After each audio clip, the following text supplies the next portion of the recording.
So I had cake, but not that much.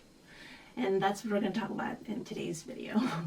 Alright, so we are at day 22 of my 30-day video diary, where I share my journey with you on getting back to a more active, healthier, and more intentional life. So, as always, we'll get started with stats. Readiness score today is 83, no change from yesterday. Sleep was very good.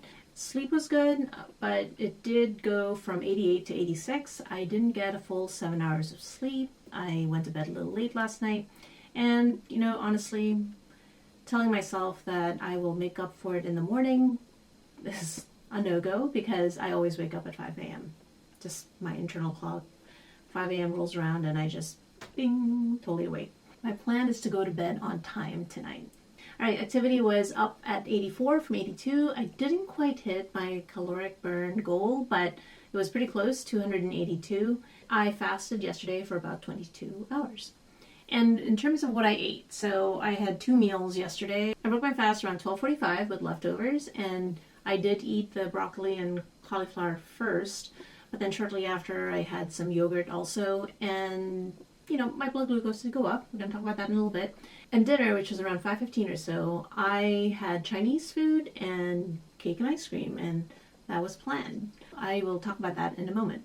Now, my activity, I didn't do much of anything yesterday. I was basically just running around my house doing chores, and I still managed to almost hit my activity goal. Yeah, I didn't really plan on going out and doing much. I just had a lot of stuff to do in my house. I'm pretty happy that I almost hit my score of 300.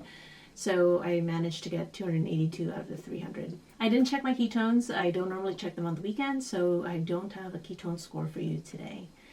And then what I really wanted to talk about was my blood glucose levels. So it was no surprise that my blood sugar was going to go up with that kind of dinner, with the Chinese food and the cake and ice cream. But I did have a plan. The first thing is I decided I wasn't going to eat any of the noodles or rice. I also decided that I was only going to have a small piece of cake and a very small scoop of ice cream, limited to only 1 serving. I even brought myself a bottle of sparkling water so that I could have it after I ate it, so that I had something to enjoy and drink afterwards. Now, I fully expected my blood sugar to increase after this kind of meal. I knew it was going to do that, and I was okay with it. But my goal was to make sure that it didn't go up so high, right? Because, as you know, I try to stabilize my blood sugar most of the day. So that was my plan, was to keep it not too high, and then also make sure that it came back down gently. And it did, right? It went up. You can see it went up to over 140? Yeah, it went up to 140, which I don't normally go up that high even when I eat a high carb meals, but that's okay. It was only up there for a little while, and then it came back down, and within the hour, and then slowly started to come back down through the night. Now, I did notice that during the evening that my blood glucose did go up in the evening while I was sleeping, and that was expected as well, because as we know, as I think I've talked about a few times, there is this sort of delayed response, and that's one of the reasons I try to eat earlier in the day. And if I'm going to cheat, I try to do that earlier in the day as well, so that I'm working through those carbohydrates during the day. But given that my plan was to have dinner with my family, I'm okay with that. It happens, and you know what, I'm not going to eat or try to skip it, right?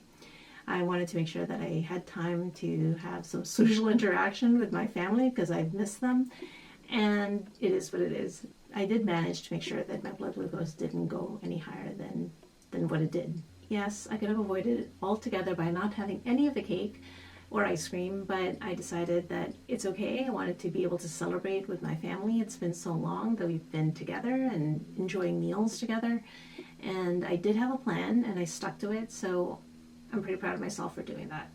Anyway, I know it's pretty tough sometimes to control ourselves when we're around this type of food, but that's one of the reasons I look at my blood glucose, is to help me make better decisions about what I'm going to eat. I'll leave you with that, and I will see you tomorrow. Please make sure to like and share. Bye.